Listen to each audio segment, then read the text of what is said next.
Ang lahat ng katotohanan ay nagmumula sa Diyos. Kaya ang iglesia ay dapat magtaguyod ng wastong kaalaman at mabuting pag-aaral.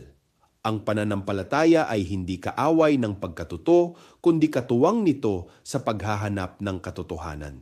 Sa IFI, ang pag-aaral at paglinang ng kaalaman ay mahalagang bahagi ng buhay ng simbahan. Walang aklat ang dapat ipagbawal maliban sa mga malinaw na sumisira sa mabuting asal at moralidad, sapagkat ang tunay na kaalaman ay tumutulong upang lalong maunawaan ang Diyos, ang tao at ang lipunan.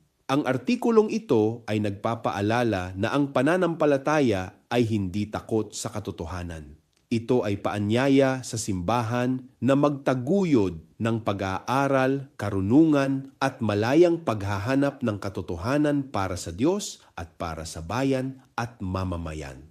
Ako si Bishop Tonyo, obispong migrante sa Europa, at ito ang araling IFI. Magsamba, mag-aral, maglingkod